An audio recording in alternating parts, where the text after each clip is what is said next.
CPM এবং বিজেপির সংঘর্ষে উত্তপ্ত হয়ে উঠল আগরপাড়া, যেখানে সিপিএম এর পার্টি অফিস ভাঙচুর করা হয় এবং সেই ভাঙচুরের ঘটনাকে কেন্দ্র করে অশান্তির সূত্রপাত। দুপক্ষের মধ্যে সংঘর্ষে বেশ কয়েকজন আহত হয়েছেন।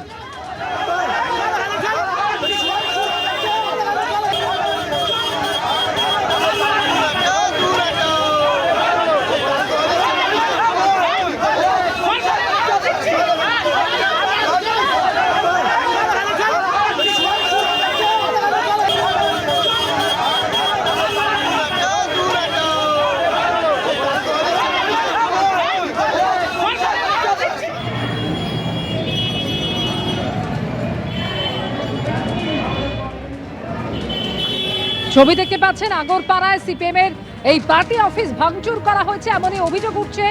সিপিএম কার্যালয় ভাঙচুরের অভিযোগ এবং অভিযোগ তুলছে বিজেপির বিরুদ্ধে। যেটা জানা গিয়েছে, সেখানে একটি মিছিল চলছিল, সেই মিছিলে হামলার অভিযোগ উঠছে। সমীরণ পাল প্রতিনিধি এই মুহূর্তে টেলিফোনে রয়েছেন আমাদের সঙ্গে। সমীরণ, একটি মিছিল, সেই মিছিলে হামলার অভিযোগ এবং তারপরে সিপিএম এর কার্যালয় এভাবে ভাঙচুর করা হয়েছে বলে অভিযোগ। বিজেপির কি বক্তব্য? দেখো, বিজেপির পক্ষ থেকে যেটা বলা হচ্ছে যে সিপিএম এর যে কার্যালয়ে ভাঙচুরের ঘটনা, সেক্ষেত্রে বিজেপিকে অভিযুক্ত করা হয়েছে এবং এই মর্মে গোলা থানায় অভিযোগ দায়ের করা হয়েছে। কিন্তু বিজেপির পক্ষ থেকে আজকে এই ঘটনার কোন রকম যোগসূত্র নেই। বিজেপির বক্তব্য, সিপিএম এর পক্ষ থেকে এই ঘটনার প্রতিবাদে যখন উসুমপুর বটতল এলাকায় মিছিল করা হচ্ছিল, সেই মিছিল থেকে আশঙ্কায় তাদের কর্মীদের ওপর আক্রমণ করা হয় এবং তাদের বেশ কয়েকজন কর্মী জখম হয় এবং প্রাথমিক চিকিৎসার জন্য তারা সাগর দত্ত মেডিকেল কলেজ হাসপাতালে যায়। এবং সিপিএম এর পক্ষ থেকে আজকে উসুমপুর বটতল এলাকাতে প্রতিবাদ মিছিল বের করা হয়। গতকাল রাতে অন্ধকারে দুষ্কৃতীরা সিপিএম এর দীর্ঘদিনের পুরনো দলীয় কাজ এই ঘটনায় অভিযুক্ত বিজেপি কর্মীরা এবং এরই প্রতিবাদে যারা দোষীদের শাস্তির দাবিতে যখন মিছিল করে, সেই সময় আচমকাই বিজেপির পক্ষ থেকে তাদের মিছিলে হামলা চালানো হয়। আর এই ঘটনাকে কেন্দ্র করে রীতিমতো উত্তপ্ত হয়ে ওঠে পরিস্থিতি। ঘটনাস্থলে পৌঁছয় র্যাব, কেন্দ্রীয় বাহিনী এবং ভোলা থানার পুলিশ। পুলিশের পক্ষ থেকে পুরো অভিযোগটি খতিয়ে দেখা হচ্ছে, কারণ তাদের বক্তব্য হচ্ছে যে গতকাল রাতে উসুমপুর বটতলা এলাকায় সিপিএম এর দলীয় কার্যালয়ে ভাঙচুর করা হয়, জানলার কাঁচ ভেঙে ফেলা হয়, রীতিমতো দণ্ডমণ্ড পরিস্থিতি তৈরি হয়। গতকাল রাতেই ক্ষোভে সরব হন সিপিএম কর্মীরা এবং রাতেই গোলা থানায় অভিযোগ দায়ের করেন এবং এই ঘটনার প্রতিবাদে দোষীদের গ্রেপ্তারের দাবিতে আজকে যখন মিছিল বেরিয়েছিল এলাকায়, উসুমপুর বটতলা এলাকায়, সেই সময় সিপিএম এর মিছিল চলাকালীনই দুপক্ষের মধ্যে সংঘর্ষ হয় এবং এই সংঘর্ষে দুপক্ষের বেশ কয়েকজন জখম হয়েছে। অমৃতা, ধন্যবাদ। সুবিধা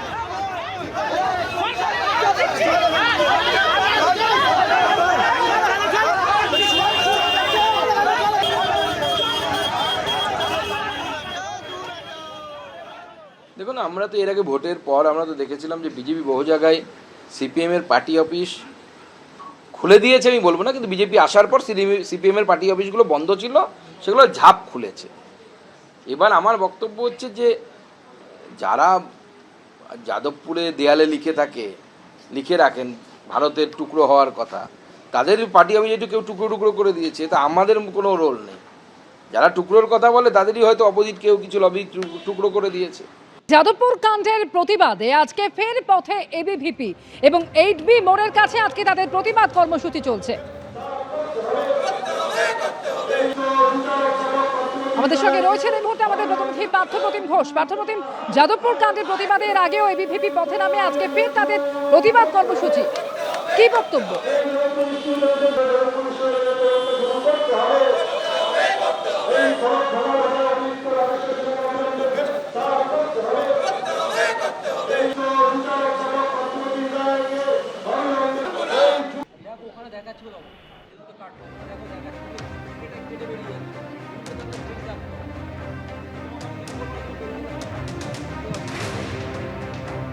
যাদবপুর কাণ্ডের প্রতিবাদে ফের আজকে পথে এবিভিপি এবং প্রতিবাদ কর্মসূচি পালন করা হচ্ছে।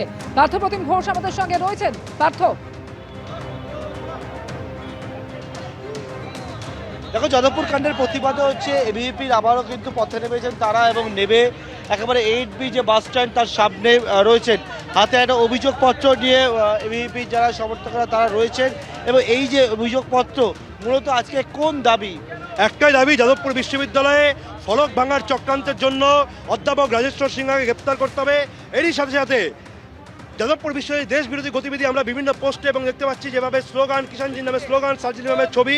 এই ঘটনাতে আমাদের মূল অভিযুক্ত যারা তাদের বিরুদ্ধে এনআইএ তদন্ত শুরু করতে হবে। দেশের ভেতর দেশ তৈরির চক্রান্ত, যাদবপুর বিশ্ববিদ্যালয়ে যেভাবে দেশ বিরোধী চক্রান্ত তৈরি করার চেষ্টা চলছে, তার বিরুদ্ধে এবিভিপির আন্দোলন, এবিভিপির লড়াই এবং এনআইএ তদন্ত দ্রুত যাদবপুর বিশ্ববিদ্যালয়ে শুরু করতে হবে। এই অভিযোগপত্র যেটা দেখতে পাচ্ছি অফিসার ইনচার্জ যাদবপুর পুলিশ কার নামে কি অভিযোগ?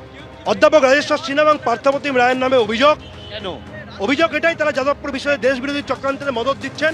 এর জন্য দায়ী জুটা, ছাত্রদের চেয়ে অনেক বেশি দায়ী জুটা। তাদের বিরুদ্ধে এনআইএ তদন্ত করতে হবে। তারা অনেক দিন ধরে এসব করে এসছেন, আর সহ্য নয়। তারা টিএমসিপির সাথে এবিভিপিকে গুলিয়ে ফেলছেন, সেটা আমরা করতে দেবো না। দেখতে পাচ্ছি একেবারে যাদবপুর বিশ্ববিদ্যালয়ের যে ঘটনা, গত বুধবার থেকে তুমি দেখেছো যে পরিস্থিতি তৈরি হয়েছিল এবং তার পরবর্তীকালে আবার নানা সময় এখানে কিন্তু আন্দোলন, এবং আজকেও দেখতে পাচ্ছি এবিভিপির যারা কর্মীরা রয়েছেন, সমর্থকরা রয়েছেন, তারা একেবারে 8B বাস স্ট্যান্ডের সামনে তারা তাদের বিক্ষোভ কর্মসূচি পালন করছে এবং তারা বলছেন যে তারা দুজন অধ্যাপকের নামে তারা অভিযোগ দায়ের করতে চলেছেন। এবং সেই মতো দেখতে পাচ্ছি যে 8B বাস স্ট্যান্ডের সামনে এবিভিপি সমর্থকরা তারা বিক্ষোভ দেখাচ্ছে।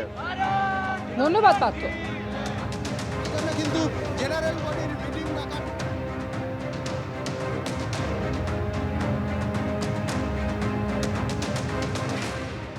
কয়েকদিন আগে মালদা মেডিকেলে 10 সদ্যজাতের মৃত্যু হয়, আর সেই ঘটনায় এবার রিপোর্ট চেয়ে পাঠালো স্বাস্থ্য ভবন।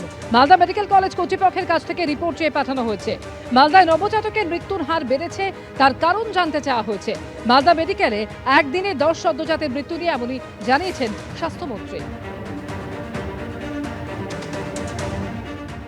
মৃত্যুর হার মালদায় বেড়েছে, সঙ্গে মালদায় আরেকটা জিনিস আছে, রডেন্ট ক্যানাইন পেস্ট, এর একটা সমস্যা আছে।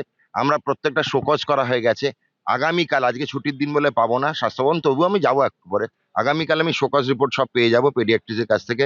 সুপার প্রিন্সিপাল সব অবগত আছে, এমএসবিপি। আমরা শোকজ করেওছি। প্রত্যেকটা কেস ওয়াইজ যে কটা মারা গেছে, কেস ওয়াইজ কারণ জানতে চাওয়া হয়েছে।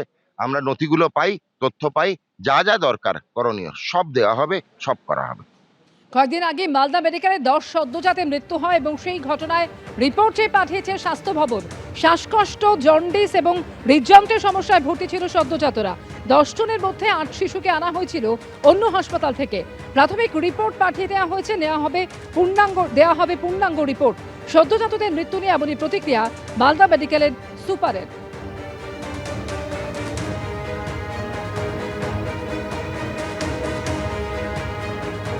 এবিপি আনন্দ, এগিয়ে থাকে, এগিয়ে রাখে।